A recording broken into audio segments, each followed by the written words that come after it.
আদবের সাথে চেয়ারগুলোতে বসে পড়ুন, আদবের সাথে বসে পড়ুন। এখন আপনারা সবাই একটু বসুন। আমাদের এই আহলুস সুন্নাত ওয়াল জামাতের আপনারা জানেন এই প্রোগ্রামটা করতে গিয়ে আমি ভৈরবের অনেক দরবারে গিয়েছি, দরবারে পীর মাশায়েখ থেকে দাওয়াত করেছি এবং বিভিন্ন নেতৃবৃন্দের কাছে গিয়েছি এবং তারই ধারাবাহিকতা আমাদের সাথে তরুণদের মধ্য থেকে অনেক তরুণরা আমাকে সাপোর্ট দিয়েছেন, আমার সাথে গিয়েছেন। সেই তরুণদের পক্ষ থেকে সংক্ষিপ্ত মত বিনিময় করবেন জনাব মোহাম্মদ হযরত আল্লাহ মাওলানা মেশকাত রেজা। আসসালামু আলাইকুম ওয়া রাহমাতুল্লাহি ওয়া বারাকাতুহু। আলহামদুলিল্লাহি রাব্বিল আলামিন ওয়া সলাতু ওয়া সালামু আলা সাইয়্যিদিল আমবিয়াল মুরসালিন ওয়া আলা আলিহি ওয়া সাহবিহি আজমাইন। আজকে মাওলা আলী কনফারেন্স সন্ধ্যা থেকে আপনারা ধারাবাহিকভাবে আলোচনা শুনে আসছেন।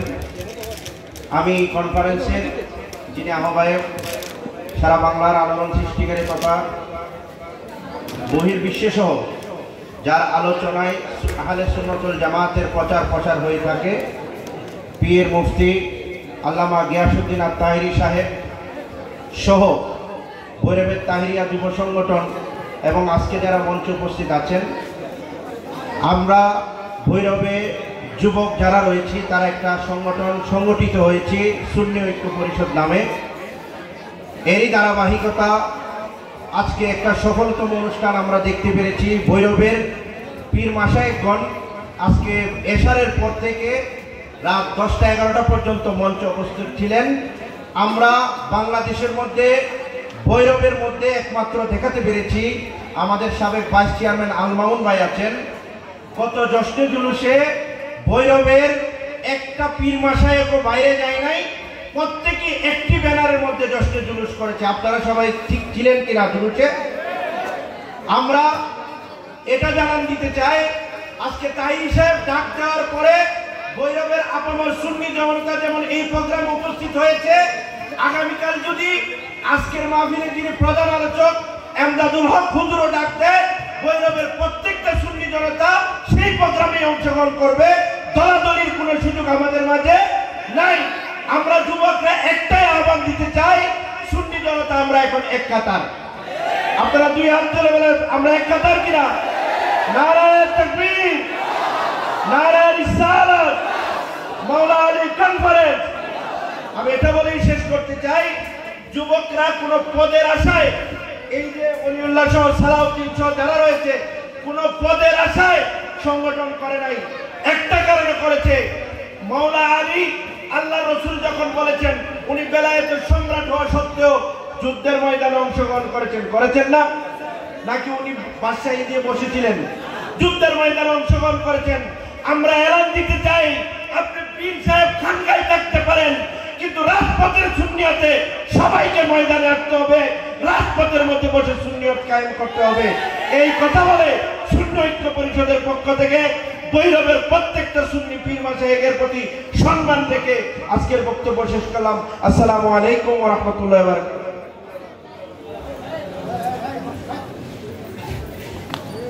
মাশাআল্লাহ, মারহাবা। এই পর্যায়ে এখন আমাদের সামনে অত্যন্ত মূল্যবান নির্ধারিত বিষয়বস্তুর উপর পূর্ণ একাডেমিক আলোচনা উপস্থাপন করবেন আকাবেরে আহলে সুন্নাহ ইসলামিক স্কলার, বিশিষ্ট লেখক গবেষক আল্লামা ডক্টর এমদাদুল হক রাজনগরী সাহেব, আল্লামা ডক্টর এমদাদুল হক রাজনগরী সাহেব মাদ্রাসাতুল আলী, সহযোগী অধ্যাপক শাহজালাল বিজ্ঞান ও প্রযুক্তি বিশ্ববিদ্যালয় সিলেট। হুজুরের আলোচ্য বিষয় মানাকিবে মাওলা আলী রাদিয়াল্লাহু তাআলা আনহু। হুজুরকে আমাদের দাওয়াত ইমানি বাংলাদেশ এর অধীনে তাহেরিয়া সুন্নি যুব সংগঠন বাংলাদেশের 8ম প্রতিষ্ঠা বার্ষিকী উপলক্ষে আয়োজিত মাওলা আলী কনফারেন্সের পক্ষ থেকে আমাদের হুজুরকে আন্তরিক মোবারকবাদ জানাচ্ছি এবং নির্ধারিত বিষয়বস্তুর আলোকে আলোচনা উপস্থাপন করার জন্য হুজুরকে আন্তরিক অনুরোধ জানাচ্ছি।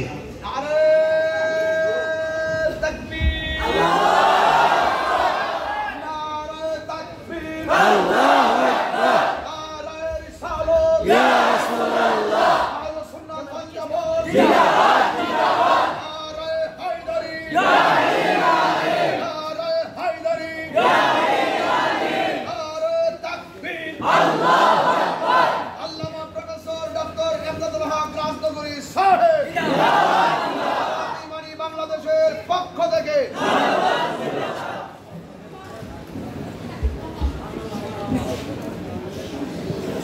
نحمده ونصلي ونسلم على رسوله الكريم أما بعد فأعوذ بالله من الشيطان الرجيم بسم الله الرحمن الرحيم إن الله وملائكته يصلون على النبي يا أيها الذين آمنوا صلوا عليه وسلموا تسليما اللهم صل على سيدنا محمد وعلى آل سيدنا محمد وبارك وسلم اللهم صل على سيدنا محمد وعلى آل سيدنا محمد وبارك وسلم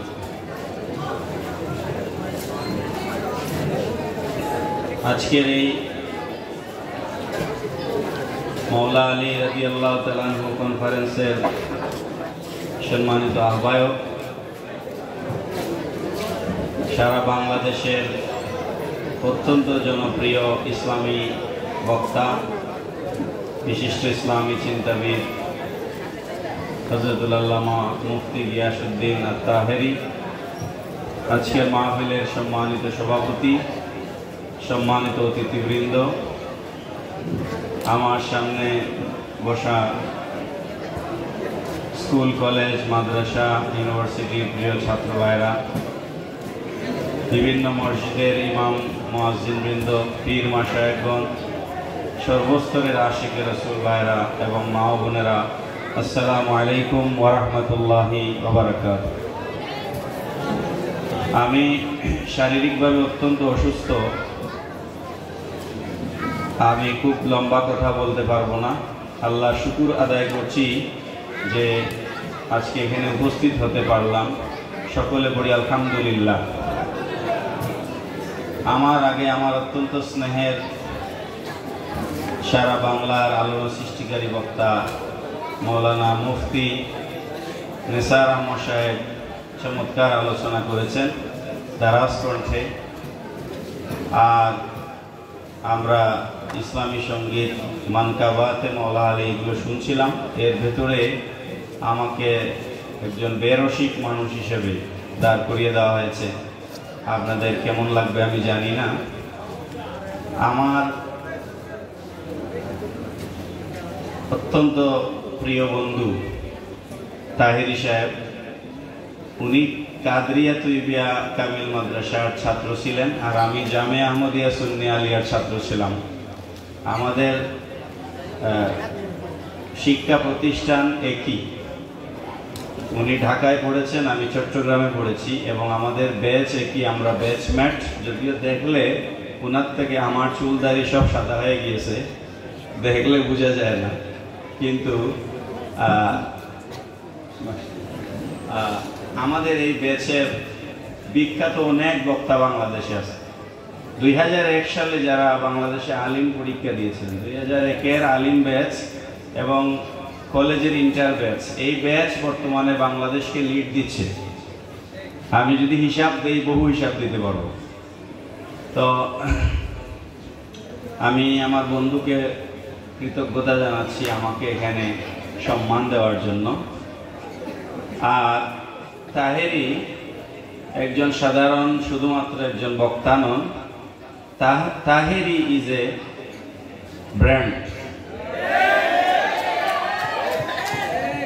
আমাকে বিশ্বাস করেন, এখানে উপজেলা ভাইস চেয়ারম্যান মহোদয় আছেন সাবেক, এবং সভাপতি মহোদয়, ওনাদের দুজনের বক্তব্য শুনে আমি যেটা বুঝেছি, ওনাদের অন্তরে নবী প্রেমের একটা সিলমোহর লাগানো আছে। তো ওনারাও আমার সাথে একমত হবেন। তাহেরী বিশ্বাস করেন, কথাটা খেয়াল করিয়েন, আমি যখন বাসা থেকে ইউনিভার্সিটিতে যাই, আমাদের ইউনিভার্সিটির বাস আছে শিক্ষকদের জন্য। তো বাসে অনেক ধরনের গল্প গুজব হয়, অনেক প্রফেসর লামাঝাবি আছেন, তাদের সাথে আমাদের বিতর্ক হয়, অনেক প্রফেসর অন্যান্য দলের আছেন।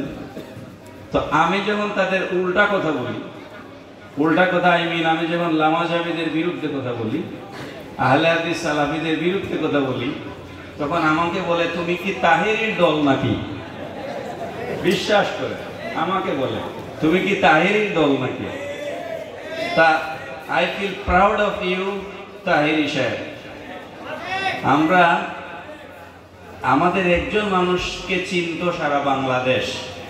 এই যে আমরা একটু উঁচা টুপি পড়ি তো, তাই না? আর সুন্নি উলামায়ে কেরামের চেহারার মধ্যে নূর চকচক করে, কালো মানুষ হইলেও চকচক করে। কি আপনারা আমার সাথে একমত না? Face is the index of mind. তো মানুষের কলবে কি আছে এটা চেহারায় ফুটে ওঠে। দেখবেন বড় শাইখুল হাদিস চেহারাটা মরে কালো ছাই হয়ে গেছে, কি আছে না? রাজশাহী ইউনিভার্সিটির একজন প্রফেসর, আমি পরীক্ষা কমিটির চেয়ারম্যান ছিলাম। আমি একটু গল্প করি, অসুবিধা নেই তো? আমি মূল কথায় যাব। রাজশাহী ইউনিভার্সিটির একজন প্রফেসর, আমি ওনাকে এক্সটার্নাল মেম্বার হিসেবে আমার কমিটিতে এনেছি, আমি কমিটির চেয়ারম্যান। তো আমাকে উনি এসে বলছেন, তুমি কি নুরুল ইসলাম ফারুকী সাহেবের দল করো নাকি? ওই প্রফেসর আমার অনেক সিনিয়র, আমাদের স্যারদেরও স্যার। তাই আমি বললাম এই প্রশ্ন কেন করলেন স্যার? উনি বলছেন ফারুকী সাহেবের গেট আপ আর তোমার গেট আপ একরকম। ফারুকী সাহেব টেলিভিশন চ্যানেলের মাধ্যমে, বিশেষ করে চ্যানেল আই এর মাধ্যমে উনি একদম রান্নাঘর পর্যন্ত ঢুকে গিয়েছিলেন। কথা ঠিক না? মহিলারা ইফতারি রান্না করে করে তাহিরি সাহেবের বক্তব্য শুনত, এই ফারুকী সাহেবের বক্তব্য শুনত। ফারুকী সাহেবকে তো এই বাতেলরা বাঁচতে দিল না, কি ঠিক কিনা বলেন? বাঁচতে দিল না। ফারুকী সাহেবের পর আমার অ্যানালাইসিস আর কি, এটা ফারুকী সাহেবের পর বাংলাদেশের সুন্নিদের ব্র্যান্ড হচ্ছে তাহেরি। এই তাহেরি আমাদের রত্ন, তাকে আমাদেরকে দেখে রাখতে হবে। আমি প্রায় সময় ওনাকে ওনার মেসেঞ্জার চেক করলে পাবে, আমি বলি ভাই একটু সতর্ক থাকো। দেখি গাড়িতে হামলা করে বসেছে। তাহেরির গাড়িতে হামলা করা চলবে না। তাহেরির গাড়িকে রক্ষা করার জন্য কমপক্ষে 100 জন ছেলে ব্যারিকেড তৈরি করতে হবে, কারণ তাহেরি আমাদের ব্র্যান্ড। বাংলাদেশের কোন চ্যানেলে সুন্নি কোন আলেমকে কোনদিন সাক্ষাৎকারে নেয় না। দেখছেন নি কোনদিন? আপনারা নিতে দেখছেন? চিনেই না আমাদেরকে, কিন্তু তাহেরিকে চিনে। এই জন্য তাহেরি সাহেবের ওই জায়গায় দায়িত্ব আছে। বন্ধু হিসেবে একটু সমালোচনাও করা দরকার আছে। আপনি এমন ভাবে কথা বলতে হবে যাতে আমরা লজ্জা না পাই। আপনি আমাদের মুখ উজ্জ্বল করবেন, আমাদেরকে গর্বিত করবেন। সারা পৃথিবীর মানুষ যেন মনে করে তাহেরি সুন্নিদের একজন প্রতিনিধি। তো এটা তাহেরির পক্ষেই সম্ভব যে তার ডাকে আজকে শতাধিক উলামায়ে কেরাম এখানে এসেছেন, এবং দল মত নির্বিশেষে আমাদের মাঝে অনেক ছোটখাটো branch, sub branch, group, sub group, নানান কিছু আছে। আর আমাদের একটা বড় সমস্যা হচ্ছে আমরা পীরের কোনো অভাব নাই, কিন্তু আমাদের মধ্যে কোনো কোঅর্ডিনেশন নাই, কোনো সমন্বয় নেই। এই জায়গাটা ভাঙতে সক্ষম হয়েছেন আমাদের তাহেরি সাহেব। উনি সব পীর মাশায়েখদেরকে, সব উলামায়ে কেরামকে এক মঞ্চে আনতে উনি সক্ষম হয়েছেন। আমি আশা করি এবং আমরা এটা বিশ্বাস করি, ওনার তো বয়স খুব বেশি না, আমাদের বন্ধু, সামনে আল্লাহ হায়াত দিলে আরো বহু কাজ করবার সুযোগ আছে। একদিন এই বাংলাদেশের 56,000 বর্গ মাইলে 64টি জেলায় মুফতি গিয়াসউদ্দিন তাহেরির নেতৃত্বে আমরা একটা ঐক্যবদ্ধ সুন্নিয়ত পাবো ইনশাআল্লাহ। সে জায়গায় ওনার কাজ করার সুযোগ আছে। আমি ওনাকে অনুরোধ করব কাজ করার জন্য। তার আইডিয়াগুলো ভেরি নাইস। আপনারা কি মনে করেন তাহেরির মেধা কম না বেশি? আমি মনে করি আমার থেকে অনেক মেধাবী। আমি ইউনিভার্সিটিতে পড়াই আর কি, ঠিক আছে, কিন্তু তাহেরি মাল্টি ডাইমেনশনাল। এই যে গলার মধ্যে এটাকে বাংলা ভাষায় বলে উত্তরীয়। উত্তরীয় আপনারা এটা শীতের সময় মাফলার বানিয়ে ব্যবহার করতে পারবেন। আমিও একটা পাইছি তাহের হিসেবের পক্ষ থেকে, ধন্যবাদ। এটা কিন্তু this is not a muffler or উত্তরীয়, it is the symbol of free Palestine. আমরা ফিলিস্তিনের স্বাধীনতা চাই কি চাই না? দুই হাত তুলে বলুন, চাই কি চাই না?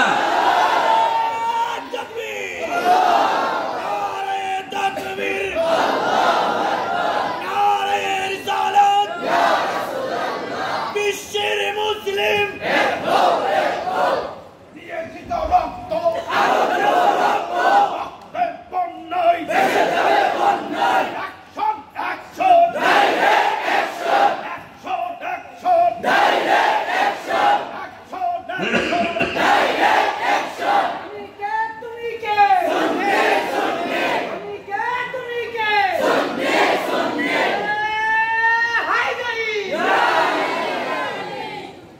এবার আমেরিকান নির্বাচনে কমলা হ্যারিস হেরে গিয়ে ডোনাল্ড ট্রাম্প জিতে যাওয়ার মূল কারণ হচ্ছে ফিলিস্তিনে আগ্রাসন।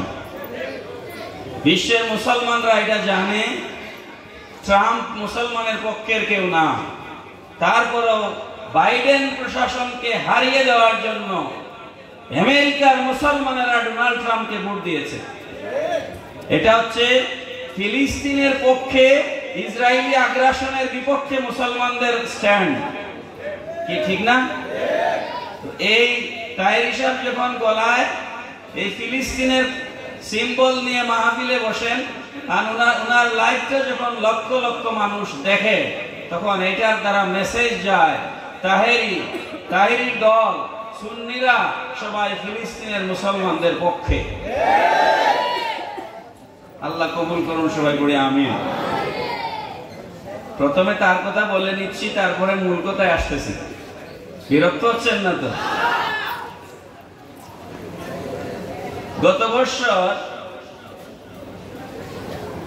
হারুন রশিদ রেজভী পীর সাহেবের মাদ্রাসায় একটা প্রোগ্রাম করেছিলেন তাহেরি সাহেব। গতবার না এর আগের বছর। ওটা ছিল হযরত উসমান রাদিয়াল্লাহু আনহুর ওফাত বার্ষিকী উপলক্ষে আলোচনা। তাহেরি যে কি চিজ আমি বুঝাইতে চাচ্ছি আপনাদেরকে। ওখানে আমাকে উনি দাওয়াত করলেন আর আলাউদ্দিন জিয়াদি সাহেব। পুরা বাংলাদেশে প্রোগ্রামটা হয়েছে হারুন রশিদ রেজভী সাহেবের মাদ্রাসায়, ছোটখাটো জায়গায়, কিন্তু এই প্রোগ্রাম পুরা বাংলাদেশের শিয়াদের আস্তানায় আগুন লাগিয়ে দিয়েছে। প্রোগ্রাম হয়েছে এখানে আর শিয়াদের কুম হারাম হয়ে গেছে। এটার নাম তাহেরি, বুঝছেন? আচ্ছা, আমরা কি উসমান গনি জিন্নুরাইন রাদিয়াল্লাহু আনহুকে মানি না? কেউ যদি উসমান গনি জিন্নুরাইন রাদিয়াল্লাহু আনহুর বিরুদ্ধে কথা বলে, তার ইসলামের বাউন্ডারির ভিতরে থাকার কোনো অধিকার নাই। তিনি ইসলামের বাউন্ডারির বাইরে।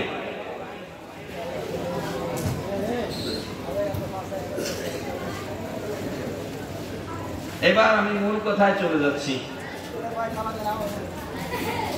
একটা কথা বলে নেই, বলে মূল কথা বিষয়ের ভিতরে যাব।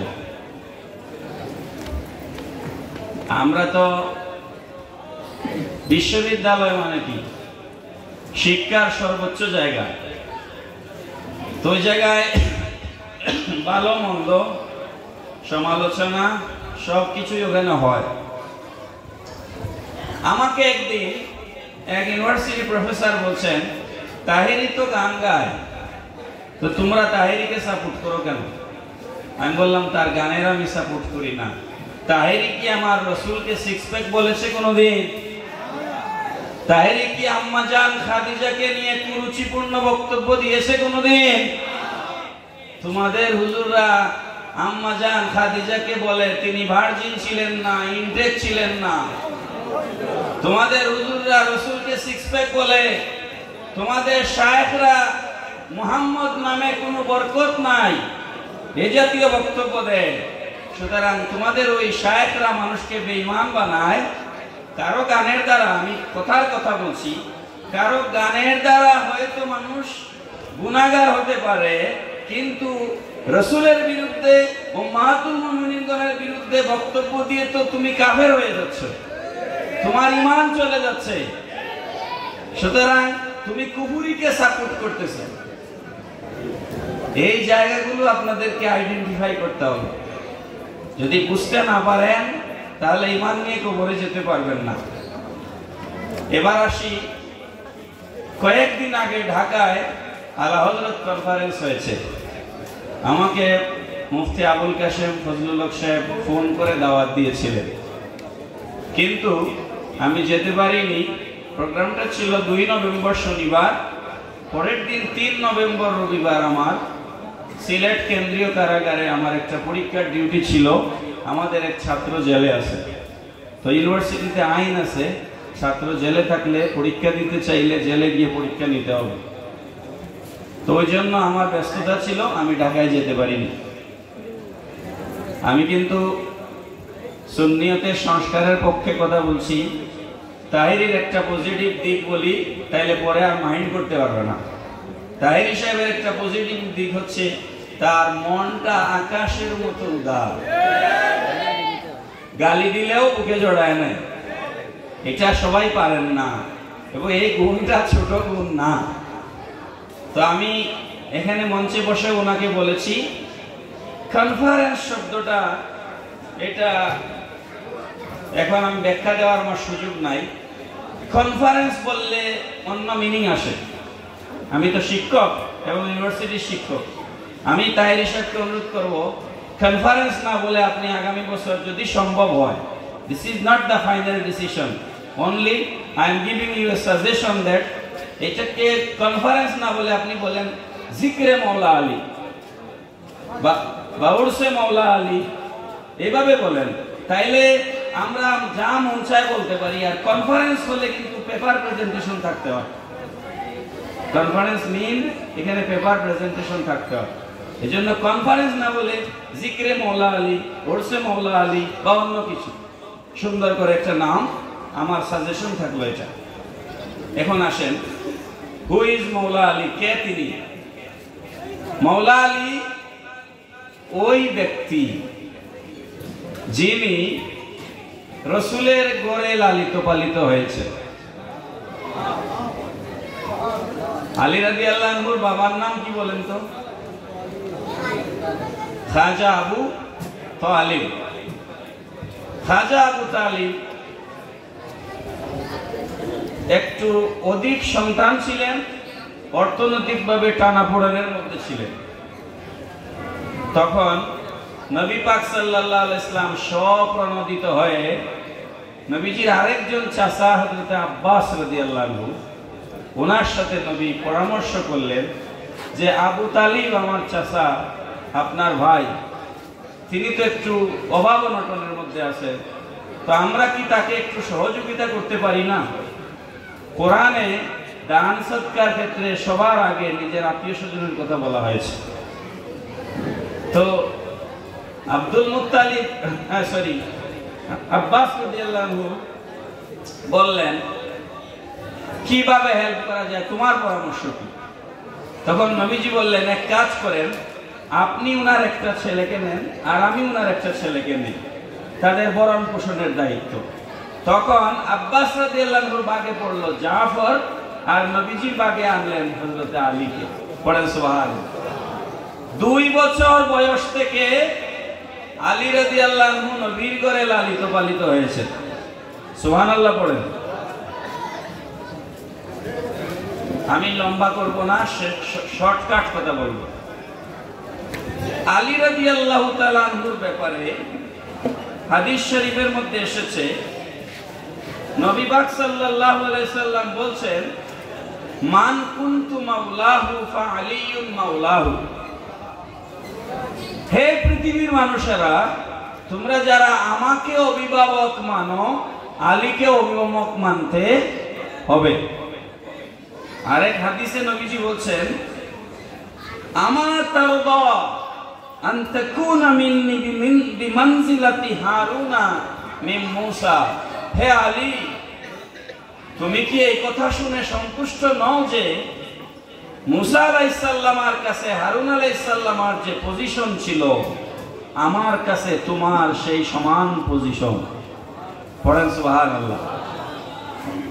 আরেক হাদিসের মধ্যে এসেছে, নবী পাক সাল্লাল্লাহু আলাইহি সাল্লাম বলছেন, এই হাদিসের ছোট্ট একটা পটভূমি আছে, পটভূমিতে বললে কথাটা বুঝতে সহজ হবে। হিজরত করে নবীজি যেদিন মদিনাতুল মুনাওয়ারায় গেলেন, যাওয়ার পর আপনারা আলেম ওলামাদের কাছ থেকে বহু বয়ান শুনেছেন, যারা মক্কা শরীফ থেকে হিজরত করে মদিনা শরীফ গিয়েছেন, তারা কি নিজেদের স্থাবর অস্থাবর সব সম্পদ মক্কা থেকে মদিনায় নিয়ে যেতে পেরেছিলেন? না, কিছুই নিয়ে যেতে পারেন নাই। বাড়ি ঘর সহায় সম্পদ সব ফেলে ইসলামের জন্য, নবীর জন্য তারা দেশ ত্যাগ করেছে। এমনকি রাসূলের সাহাবী গায়ের কাপড় পরনের লুঙ্গিটা পর্যন্ত নিয়ে যেতে পারেন নাই। এরকম ঘটনা ইসলামের ইতিহাসে ঘটেছে। যখন মদিনাতুল মুনাওয়ারায় গেলেন, তখন মুহাজির সাহাবী যারা মক্কা থেকে হিজরত করেছেন, হঠাৎ করে তারা এক দেশ থেকে আরেক দেশে গিয়েছেন, তাদের সেটেলমেন্টের ব্যাপার আছে, থাকা খাওয়ার ব্যাপার আছে, ব্যবসা বাণিজ্যের ব্যাপার আছে, এগুলো কিভাবে ট্যাকেল করবেন? তখন নবীজি আনসারি সাহাবীদেরকে ডাকলেন, ডেকে বললেন, আমি মুহাজির আর আনসার সাহাবীদের মধ্যে ভাই বন্ধনে আবদ্ধ করতে চাই। একজন মুহাজির একজন আনসার, একজন মুহাজির একজন আনসার, একজন মুহাজির একজন আনসার, এইভাবে নবীজি ভাই বানিয়ে দিলেন। ভাই বানিয়ে দিয়ে নবীজি বললেন, তোমার মায়ের পেটের ভাইয়ের মতো এই মুহাজির ভাইকে তোমার সম্পদের ভাগ দিবা। সুবহানাল্লাহ। সাহাবায়ে কেরাম কত ত্যাগ করেছেন। এমনকি এরকম এসেছে হাদিস শরীফের মধ্যে, যে সমস্ত আনসার সাহাবী যাদের ঘরে একাধিক স্ত্রী ছিলেন, দুইজন স্ত্রী ছিলেন, তার ভাগে যে ভাই পড়েছে, ওই ভাইকে বলছেন যে আমার ঘরে দুইজন স্ত্রী আছে, যাও তুমি দুইজনকে দেখো, দেখার পর যাকে তোমার পছন্দ হয় আমাকে বলো, আমি তাকে তালাক দিব, তুমি তাকে বিয়ে করবে। সুবহানাল্লাহ। এটা কি ছোট ত্যাগ না বড় ত্যাগ? সাহাবীরা, আনসারী সাহাবীরা মুহাজির ভাইদের জন্য নিজের বউকে পর্যন্ত তালাক দিয়ে দিয়েছে। সবাইকে যখন ভাই বানিয়ে দেওয়া হয়েছে, তোমার ভাই অমুক, তোমার ভাই অমুক, তোমার ভাই অমুক, বাকি রইলেন হযরত আলী রাদিয়াল্লাহু আনহু, তার ভাগে কোনো ভাই পড়লো না। আমার কথা কি বুঝেন? তার ভাগে কোনো ভাই পড়লো না। তখন আলী রাদিয়াল্লাহু আনহুর মন যার পর নাই বেজার হয়ে গেল, যে সবাই একজন করে ভাই পাইলো, আমি কোনো ভাই পেলাম না। মনটা মলিন হয়ে গেল, চেহারাটা। তখন আল্লাহর রাসূল জিজ্ঞেস করলেন, আলী তোমার মনটা এত মরা কেন? আলী বলেন, ইয়া রাসূলুল্লাহ সাল্লাল্লাহু আলাইহি ওয়াসাল্লাম, আপনি সবাইকে ভাইয়ের ভাগ দিয়েছেন, কিন্তু আমার ভাগে তো কোনো ভাই পড়লো না। তখন নবীজি বলছেন, আলী আনতা আখি ফিদ দুনিয়া ওয়াল আখিরাহ, আলী রে তোমার মন খারাপ করিও না, দুনিয়া এবং আখিরাতে উভয় জগতে তুমি হচ্ছ আমার ভাই। রাসূল যাকে ভাই হিসেবে কবুল করে নিয়েছেন, তার মর্যাদা কম না বেশি? বেশি। শেষ করব, আলী রাদিয়াল্লাহু তাআলা আনহুর বিশেষত্ব ছিল, একটা ঘটনা বলি, হাদিস শরীফে এসেছে। ঘরের মধ্যে আপনারা বহু ওয়াজ আলেমদের কাছ থেকে শুনেছেন, ফাতেমাতুজ জাহরা রাদিয়াল্লাহু তাআলা আনহা নবীজির কাছে বলেছেন যে, ইয়া রাসূলুল্লাহ সাল্লাল্লাহু আলাইহি ওয়াসাল্লাম, অভাবের কারণে আমরা আমাদের ইবাদত বন্দেগী ঠিকঠাক মতো করতে পারি না, কারণ সারা দিন আমার কাজ করা লাগে, রুটি বেলতে হয়, রুটি সেকতে হয়, কাপড় ধুইতে হয়, বাচ্চা লালন পালন করতে হয়। নবীজি আপনি যদি আমাকে একজন মানুষ দিতেন হেল্প করার জন্য, আমার কাজে হেল্প করার জন্য, তাহলে আমি একটু মন ভরে আল্লাহর ইবাদত করতে পারতাম। তখন নবীজি বললেন, ফাতিমা, আমি যদি তোমার জন্য কাজের মহিলা, আমরা যেটা বর্তমানে আধুনিক ভাষায় বুয়া বলি, আমি যদি তোমার জন্য কাজের মহিলা এলাও করি, তাহলে এটা সারা পৃথিবীর মানুষের জন্য আইন হয়ে যাবে এবং কোনো ঘরে স্ত্রীরা আর কাজ করতে চাইবে না। এই জন্য আমি তোমাকে এটা এলাও করব না। আমি তোমাকে ভিন্ন পথ বাতলিয়ে দিচ্ছি। তুমি 5 ওয়াক্ত নামাজের পরে 33 বার সুবহানাল্লাহ, 33 বার আলহামদুলিল্লাহ, 34 বার আল্লাহু আকবার এই তাসবিহ পাঠ করবে। যত কাজ তুমি করবে সমস্ত দিনের কাজ তোমার ইবাদত হয়ে যাবে। এই তাসবিহকে তাসবিহে ফাতেমি বলা হয়। কি বলা হয়? তাসবিহে ফাতেমি। এই আমলটা আপনারা করার চেষ্টা করবেন। করি আমরা, ম্যাক্সিমামই করি, তারপরও বাকি যারা করেন না করার চেষ্টা করবেন। তো অভাবের কারণে 5 দিন ধরে ঘরের মধ্যে খাবার নাই। 5 দিন আলী রাদিয়াল্লাহু আনহু ঘরে 5 দিন ধরে খাবার নাই। তখন একটা চাদর ছিল আলী রাদিয়াল্লাহু আনহু ঘরে। ওই চাদরটা তিনি বাজারে নিয়ে গেলেন বিক্রি করার জন্য, খাবার কিনতে হবে। চাদরটা বিক্রি করলেন 6 দিরহাম দিয়ে। কত মূল্য? 6 দিরহাম। বিক্রি করে উনি বাজারে খাবার কেনার জন্য যাচ্ছেন 6 টাকা নিয়ে। যেই মুহূর্তে চাদর বিক্রি করে 6 টাকা হাতে নিয়ে বাজারের দিকে রওনা দিয়েছেন, রাস্তার মধ্যে এক ভিখারি এসে হাত তুলতেছে। 6 টাকাই ভিখারিকে দিয়ে দিয়েছেন। সুবহানাল্লাহ বলেন না? 6টা টাকাই ভিখারিকে দিয়ে দিয়েছেন। এখন বাড়িতে কি নিয়ে আসবেন? বাড়ির দিকে রওনা দিয়েছেন খালি হাতে। রাস্তার মধ্যে এক লোক এসে বলে, আলী আপনি যাচ্ছেন কই? বলে বাড়ি যাচ্ছি। আমি তো একটা উট নিয়ে এসেছিলাম বিক্রি করব বলে, এটা কি আপনি কিনবেন? তো হযরত আলী বলেন, ভাই আমি তো 1 পয়সাও আমার হাতে না, আমি উট কিনবো কিভাবে? তখন উনি বলে যে আপনি বাকিতে নিয়ে যান, বিক্রি করে আমারে টাকা দিয়ে। দাম সাব্যস্ত করলেন 80 দিরহাম। কত দিরহাম?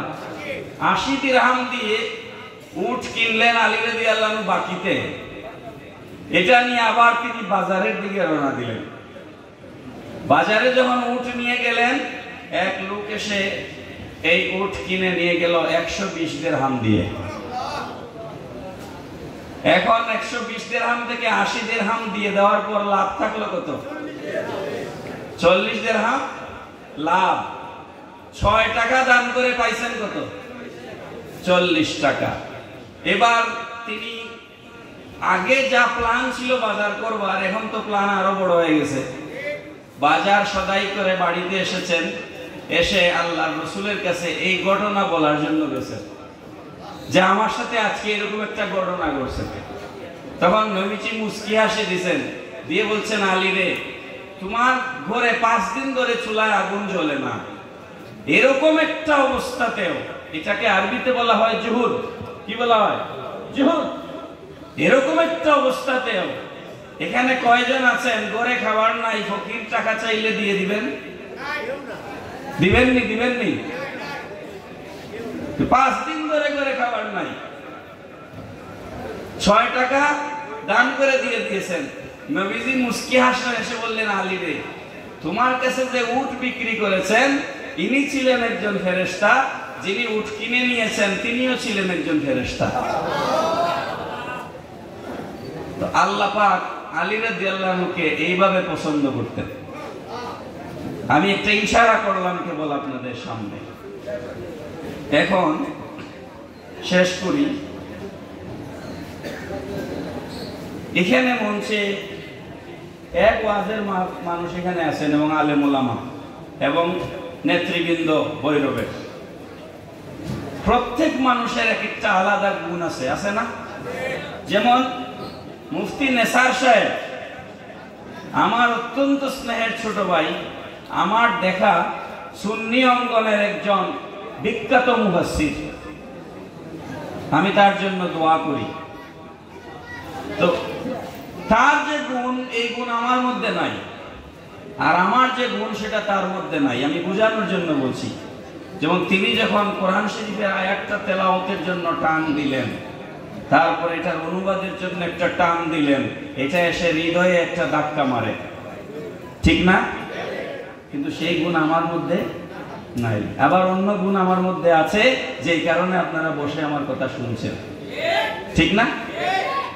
এখন আপনি যদি তুলনা করা শুরু করে দেন, নেসার সাহেব ভালো না এমদাদ সাহেব ভালো, এটা অপ্রয়োজনীয় জিনিস। আমার কথা কি আপনারা বুঝতেছেন? এটা কি প্রয়োজনীয় কোনো জিনিস?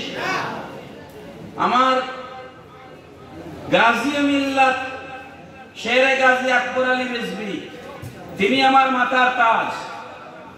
আমার শাইখুল হাদিস ফজলুল করিম নকশবন্দি আমার মাথার তাজ। শাইখুল হাদিস আল্লামা আব্দুল হক রহমতুল্লাহ আলাইহি আমার মাথার তাজ। উস্তাজুল উলামা খতিবে বাঙ্গাল আল্লামা জালালউদ্দিন আল কাদরি রহমতুল্লাহ আলাইহি আমার মাথার তাজ। মুফতি আল্লামা উবাইদুল হক নাইমি রহমতুল্লাহ আলাইহি আমার মাথার তাজ। অধ্যক্ষ আল্লামা হাফেজ এম এ জলিল রহমতুল্লাহ আলাইহি আমার মাথার তাজ। কে বড় কে ছোট এটা নিয়ে কম্পেয়ার করা আমাদের কোনো প্রয়োজনীয় বিষয়। আমি এতগুলা কথা বলার উদ্দেশ্য হচ্ছে, এক মুহূর্তের জন্য ঈমান সহকারে যারা আমার রাসূলকে দেখেছেন তারা সাহাবী। তারা কি ভাই বুঝেননি আমার কথা? এক মুহূর্তের জন্য যারা আমার রাসূলকে ঈমান সহকারে দেখেছেন তারা কি? সাহাবী। ধরেন সকাল 10টার সময় একজন ঈমান আনলেন রাসূলের হাত মোবারক ধরে। সকাল 10টার সময় ঈমান কবুল করেছেন রাসূলের হাত মোবারক ধরে। তিনি সকাল 11টার আগে ইন্তেকাল করেছেন। কয় ওয়াক্ত নামাজ পড়ছেন? জবাব দেন, আমাকে জবাব দিতে হবে। এক ওয়াক্ত নামাজও তার মর্যাদা সারা দুনিয়ার উম্মতে মুসলিমার চাইতেও বেশি। তার মর্যাদা সারা দুনিয়ার উম্মতে মুসলিমার চাইতে কম না বেশি? কেন বেশি? কারণ তিনি তার এই চক্ষু দিয়ে আল্লাহর হাবিবের নূরানি চেহারা মুবারক দেখেছেন। নবীজিকে এক নজর ঈমান সহকারে দেখা সারা পৃথিবীর মুসলমানদের চাইতে মর্যাদা বেশি। আমার কথা যদি বুঝে থাকেন তাহলে বলেন, নবীর কোন সাহাবীর সমান বর্তমান জমানার সমস্ত উলামায়ে কেরাম, পীর, মাশায়েখ, বুজুর্গ, মুহাদ্দিস, মুফতি, মুফাসসির, সারা পৃথিবীর আলেমদেরকে যদি এক পাল্লায় রাখা হয়, নবীর কোন সাহাবীর এক মুহূর্তের নবীকে দেখার মর্যাদার সমান হবে কি? যদি না হয় তাহলে তুমি কে, তোমার পরিচয় কি, তোমার বাপকে, তোমার মাকে, তুমি কি করো, কোন অধিকারে তুমি নবীর সাহাবীদের বিরুদ্ধে কথা বলো? কোন অধিকার আছে? কোন অধিকার আছে? এখন হাদিস শরীফ শুনেন ভাই, আমাদেরকে ওয়াজের দাওয়াত দেন না দেন, আমরা হক কথা বলবোই বলবো। আমরা ওয়াজের দাওয়াতের জন্য তাহির সাহেবকে আমি আমার গ্রামেই কিনবার নিছি। এই লোকরে পাইতে গেলে 1 বছর আগে কন্ট্রাক্ট করা লাগে, ঠিক না? তো সে কি ওয়াজের জন্য বসে আছে নাকি? আমরা হক কথা বলবোই বলবো, আপনি দাওয়াত দেন বা না দেন। নবীজি বলেছেন, লা তাসুব্বু আসহাবি, হে আমার উম্মতেরা খবরদার আমার কোন সাহাবীকে গালি দিবে না। ফাইন্নাহু ইয়াজিউ কওমুন ফি আখিরিজ জামান, শেষ যুগে এমন কিছু মানুষের উপদ্রব হবে, ইয়াসুব্বুনা আসহাবি, যারা আমার সাহাবীদেরকে গালিগালাজ করবে। 1500 বছর আগে নবীজি ভবিষ্যৎবাণী করে গেছেন। এবার নবীজি কি বলছেন শোনেন, তোমরা যদি দেখো তিনি যত বড় পীর হন, তার কত হাজার মুরিদ আছে, তাতে আমার কিছু যায় আসে না। এ ভাই বলেন তো, ইমান বলো বড় না পীর বড়? ইমানের প্রশ্নে পীরকে ছাড়তে পারবেন না, পারবেন না। নবীজি বলছেন, যদি তোমরা দেখো আমার কোন উম্মত আমার কোন সাহাবীকে গালি দিচ্ছে, ফালা তুসাল্লু আলাইহিম, তোমরা তারা মারা গেলে তোমরা তাদের জানাজার নামাজে যাবে না। কোন শিয়া মারা গেলে ওই শিয়ার জানাজায় সুন্নি যাওয়া হারাম। কে বলেছেন? রাসূলুল্লাহ সাল্লাল্লাহু আলাইহি সাল্লাম বলেছেন। তারপর নবীজি বলেছেন, ওয়ালা তুসাল্লু মাআহুম, সাহাবীদেরকে গালি দেয় এরকম কোন আলেমের পিছনে তোমরা নামাজ জামাতের সাথে পড়বে না। নবীর সাহাবীকে গালি দেয় এরকম কারো পিছনে ইক্তেদা হবে না। ওয়ালা তুনাকিহুহুম, সাহাবীকে গালি দেয় এরকম কোন মানুষের সাথে বিবাহের বন্ধনে আবদ্ধ হওয়া যাবে না। ওয়ালা তুজালিসুহুম, সাহাবীদেরকে গালি দেয় এরকম কোন মজলিসে গিয়ে বসা যাবে না। ওয়া ইন মারিদু ফালা তাউদুহুম, সাহাবীকে গালি দেয় এরকম কোন মানুষ অসুস্থ হলে তাকে সেবা শুশ্রূষাও করা সুন্নি মুসলমানের জন্য জায়েজ নাই। অথচ রোগী দেখতে যাওয়া নবীজির সুন্নত, রোগী দেখতে যাওয়া নবীজির কি? কিন্তু সাহাবীদেরকে গালাগালাজকারী কোন মানুষের অসুস্থতার জন্য দরদ দেখানো যাবে না, কারণ সে নবীর সাহাবীকে গালি দেয়। আমি কি কিছুটা বুঝাইতে পারছি? কিছুটা কই তাই শেষ করব, শেষ করে দিচ্ছি না, একটু লম্বা হয়ে গেল, এখন শেষ করে দেই। প্রত্যেক সাহাবীর আলাদা আলাদা বৈশিষ্ট্য আছে, খুসুসি বৈশিষ্ট্য আছে, আছে না? প্রত্যেক সাহাবীর খুসুসি বৈশিষ্ট্য আছে। এই জন্য আমি আপনাদেরকে বলবো, কোন সাহাবীদের মাঝে আপনারা কম্পেয়ার করবেন না, তুলনা করবেন না। আমি 2 মিনিটে একটু উদাহরণ দিয়ে বুঝাই দিই। নবীজি বলেছেন এক হাদিসে, লাউ কানা বাদি নবিয়্যুন লাকানা উমর, আমার পরে যদি কেউ নবী হতো সে উমর হতো। কে হতো? আমার পরে কেউ নবী হলে সে কে হতো? তো শিয়া ভাই যারা আছেন তারা মান কুনতু মাওলাহু ফালিয়ুন মাওলাহু, আমি যার মওলা আলীও তার মওলা। এই হাদিস আপনারা দেখলেন, এটা আপনারা দেখছেন, আমরাও দেখছি। এই জন্য আজকের প্রোগ্রামের নাম মাওলা আলী কনফারেন্স, ঠিক না? আপনি নবীর